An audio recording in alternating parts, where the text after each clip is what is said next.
Let's talk about one of the biggest reasons so many entrepreneurs struggle to make real money online. It is not because they aren't working hard enough. I know that. It's not even because they don't have something valuable to offer. It's most often because they're following advice that sounds really good in theory, but completely falls apart in practice. Maybe you've heard things like passive income means you will literally earn money while you sleep, or the more offers you have, the more money that you're going to make. It's the ticket to scaling your business.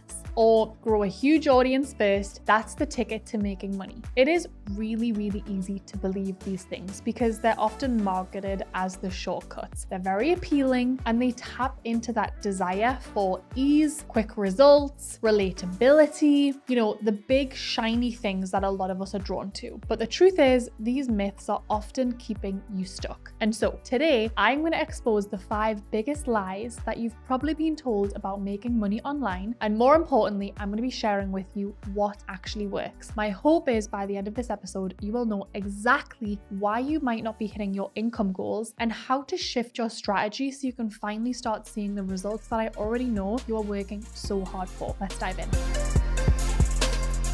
If you've spent any time in the online business world, you've probably heard the promise, create passive income and never work another day in your life. Sounds amazing, right? Build a funnel, launch a product, and just watch the money roll in when you're on vacation. But here's the reality. Passive income doesn't mean no work. It means leveraged work. Yes, you can absolutely make money while you sleep. I do, but that money doesn't just show up out of the blue. It comes from systems that you have built and optimized, systems that took time, effort, and strategy to put in place, and systems that still take time to maintain and optimize. Think about it. If you are selling a course, for example, right, just a few of the things that you've got to do is build the actual offer, write the sales page, create the content, set up the funnel from end to end, and then drive traffic into that funnel consistently. Then be paying attention to test and tweak for conversions. And then even after all of that, you'll still need to update the content to keep things fresh. You'll need to manage customer support and keep everything running smoothly. Listen, even investors who are often held up as the ultimate example of passive income spend years learning how to invest wisely, taking risks and managing their portfolios. Instead of chasing the fantasy of passive income, focus on creating leveraged income streams. It's a very, very different thing. So what does that look like? It might mean it is a digital course that does sell on autopilot, but it has an automated nurture sequence behind it. It could be a group coaching program that serves many clients at once instead of draining you with endless one-to-one sessions. It could be an evergreen webinar funnel that will actually run without you being live, but still needs periodic updates and traffic. The bottom line is that real wealth comes from working smarter. It comes from building systems that will multiply your efforts, not from avoiding work altogether. Passive income is a myth. I have talked about this many, many times, but I think what you're looking for is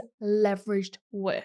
The second lie is that more offers means more money. This one trips up so many entrepreneurs, especially in those early stages. The thinking goes, if I have 5 different offers at different price points, I will appeal to way more people and I'll make more sales. And it sounds really logical, I get it. But in practice, it usually leads to overwhelm, scattered marketing, and lower revenue. So let's talk about why. I mean, just logistically, right? Think about every single offer. It requires its own sales page, its own marketing strategy, different audience targeting, a built-out fulfillment process. And then the thing is, if you are juggling multiple offers, you're literally splitting your time, your energy, and your budget across so many different projects. It is not the best way to spend your time, I promise you. None of them really will get the attention that they deserve and they need to actually scale and go anywhere. This is a really, really important one to pay attention to. The most successful entrepreneurs do not make their money by launching dozens and dozens of products. I mean, sure, they might be testing in the beginning to see what really works, but they are gaining success by scaling one core offer. They find the offer that sells consistently, the one that their audience truly wants, and they'll optimize it. They will not get bored. They will not chase the shiny object. They'll spend time refining the messaging. They will improve the funnel. They'll probably, bonus points, build a back end that will increase customer lifetime value. They will be focusing on so many things to make that core offer actually scale. And only once that core offer is running like a well-oiled machine, would they consider adding something new? I'm not saying you can't ever add anything new, but really knowing when the right time to do so will change everything for you. If you have 5 offers making,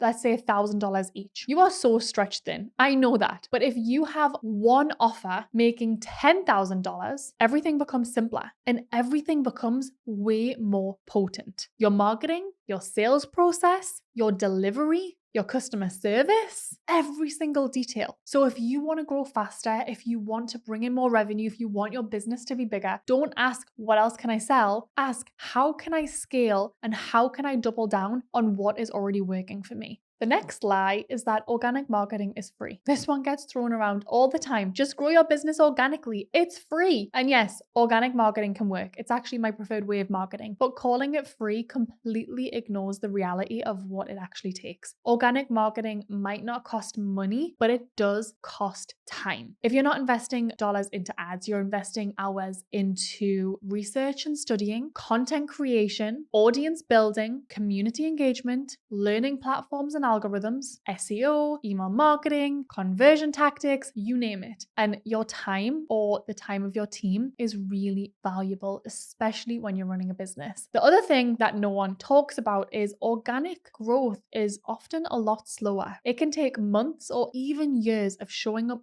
really consistently before you see significant returns. That's why the fastest growing businesses don't rely solely on organic. They combine organic with paid strategies, and I really think this is where the magic is. Organic builds trust. Organic's very long-term too. Paid accelerates reach. Organic nurtures. Paid converts. If you're relying on organic alone, then you're really working hard for people to find you. But if you can add paid traffic into your marketing mix, even on a really small budget, you can start to take control of how many people actually see your offers. So my opinion is it's not about choosing between ads or organic. It's about leveraging both to grow faster and most importantly, more predictably. The next lie is that you need millions of followers to make a lot of money. This is one of the biggest myths keeping entrepreneurs stuck and an excuse that I see people get stuck in a lot. The idea that you can't start making real money until you have a massive audience is just not true. Here's the truth. You do not need millions of followers, but you do need the right followers. I've seen people with fewer than 5,000 followers build really successful 6-figure businesses. And I've seen influencers with hundreds of thousands, if not millions of followers, really struggle to make consistent income. And I know that might really surprise you. Why? Because likes and followers, unfortunately, do not equal sales. The real key is having a targeted audience, so people who actually need and are interested in what you're offering, a highly converting offer, something that solves a real problem and feels like a no-brainer investment, a clear sales system. Please, a funnel that moves people from interest to purchase.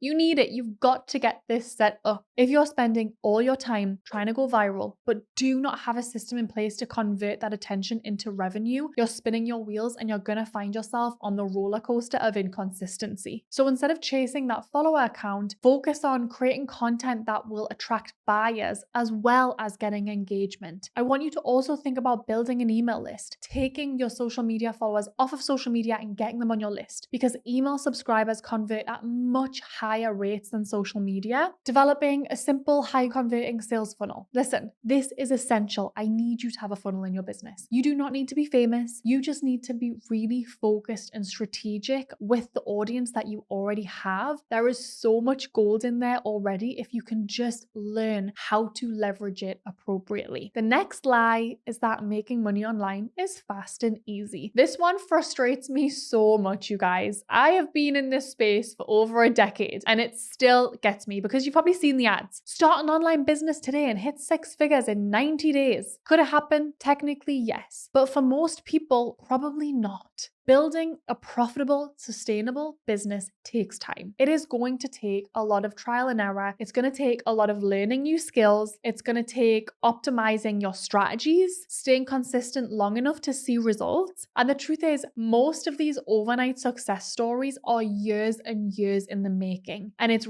right before they wanted to give up that the overnight success actually happens. So if you're expecting all of these quick wins without putting in the actual work, you're probably setting yourself for disappointment. brilliant. But here's the flip side. If you can actually commit to long-term execution, and what I mean by that is really focusing on the right things instead of chasing shortcuts and being willing to compound your learnings, you will see results. It is not about working harder. It is about working smarter. It is about staying consistent. And it's also about trusting the process and not giving up when it gets really challenging. Because like I said, if you just stay the course, your success is so much closer than you could even imagine. So if all of these myths aren't true, what actually works? Because I don't want to be a full Debbie Downer and just talk about what's not working. And so what I want to do is break it down into 4 simple steps for you. You might want to grab a notepad because we're going to just get into a lot of detail here. So step 1 is to create a high converting offer the right way. If your offer is not irresistible, no amount of good marketing is going to fix it. Good marketing is simply putting a band-aid on an offer that isn't right. Here's how to actually build an offer that people want to buy. The first thing that I want you to do is start with the end transformation. People don't just buy products, right? They are buying results. So instead of saying, I help with social media strategy, you could say, I help business owners 3x their leads in 90 days without running ads. I want you to be thinking about solving an urgent, painful problem. Because if your offer is a nice to have instead of a must have, I just don't think it's going to sell as well. So ask yourself, would my ideal client pay $1,000 for this solution? If the answer is no, the problem might not be urgent enough. I also want you to think about pricing based on value, not time. Don't think about pricing based on how long it takes you to deliver it. Price based on the transformation. So if your offer saves someone 6 months of struggle or helps them make an extra $50K, then charging $2,000 to $5,000 is probably a no-brainer. I also want you to think about making something scalable, because if you're personally delivering every single result, you've built yourself a job, not necessarily a business. So your offer could be a digital product like a course or a membership. It could be a group coaching program, which might have a higher impact for you and it might have more leverage, or it could be a done-for-you service with an actual team supporting behind it. There's so many different ways that you could be thinking about leveraging your time a little bit more. Step 2 is to build a simple, high converting funnel. Most people really overcomplicate this. At its core, a funnel is simply a system that moves someone from who are you to I am ready to buy. Here's just an example of what it looks like. It could be an ideal client qualifier or a free webinar. You want something really irresistible that gives people a quick win. Could be a PDF, a mini workshop, a scorecard, spreadsheet. I love a spreadsheet that helps your ideal client solve a small but painful problem. And then you will nurture them with email and content. So once someone opts in, don't pitch them immediately. Send really value-driven content that is going to build trust. Think case studies, stories, testimonials, educational content, things that might even answer objections before they arise. Then I want you to present your offer with a strong sales mechanism. Your funnel does need a proven sales process, not just a random sales page that you hack together. So depending on your offer, you might use something like a live or an evergreen webinar, which is great for like $500 to $2,000 to $3,000 offers. You could have a simple sales page, which would be best for like a lower ticket kind of offer. You might even have an application funnel or a sales call, which would work for things that are more higher ticket. And then you want to think about following up and retargeting, because most sales don't actually happen on the first touch point. So you need to think about incorporating into your strategy retargeting ads that would remind people of your offer, follow-up emails that address objections and really reinforce value, urgency-driven strategies like limited time bonuses, things that are really going to convince your customer to come back. Like I said, it might not happen the first time round. It's not about giving up. It's about sticking with it and making it work for you. Step 3 is to master customer acquisition, which is traffic and leads. And people hate this topic, but if you want consistent revenue, you need a predictable way to get leads. Here is how to make that happen. If you want to create organic content that attracts buyers, you need to understand that not all content will drive sales. You want to focus on content that is designed for buyers. It might be authority building posts that really showcase your expertise. It might be pain-driven posts that speak directly to your audience's very niche specific struggles, behind the scenes and storytelling posts that will help build that connection and bridge from people that might not know you, like you, trust you yet. And then you can also think about paid traffic that will scale your growth. Organic growth is great, but it is slow. So if you want faster results, then you likely do need to bring some kind of paid ad component into your strategy. And you can start small here. Like you could be spending $20 to $50 a day and scale once you have a proven funnel. Like if you put the work in, eventually you could get that funnel scaling and really profitable, putting $1 in and getting $2 out. And then I also want you to be thinking about email marketing that does close sales. Because like I said, most people don't actually buy immediately. You do need to nurture them with follow-up emails that educate, that build trust, that drive action. Storytelling emails are incredible for that.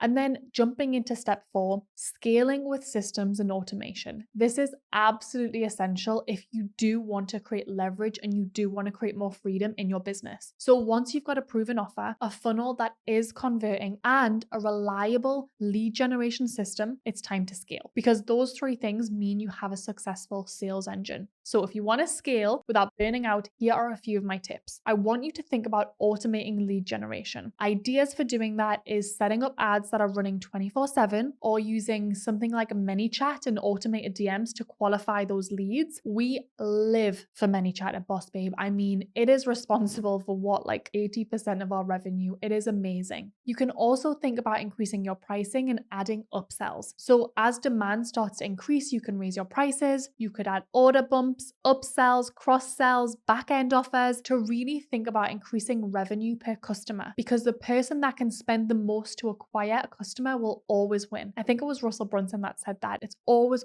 stuck with me. And then you can think about building a team that actually runs your systems. So maybe in the beginning that looks like hiring a virtual assistant to take admin tasks off your plate. It could be training a sales team or coaches to scale delivery without adding more work for you. There's so many different ways that you can be automating so much of the back end of your business. And we haven't even dug into AI. You know, there are so many things that you can be doing with AI to really optimize and to be scaling. So kind of recapping everything, here's what actually works. And I don't want to sound like a broken record, but I really want you to hear this. Create one irresistible, highly converting offer. Build a simple funnel behind it that turns leads into buyers. Use both organic and paid strategies, and then scale with systems and automation. These are the steps that it's going to take to actually take you from where you are now to having the freedom-based business that I know you got into business for, the whole reason that you started this. So if this was helpful, there's a couple of things I'm going to invite you to do next. In the show notes, I've put a few links. The first is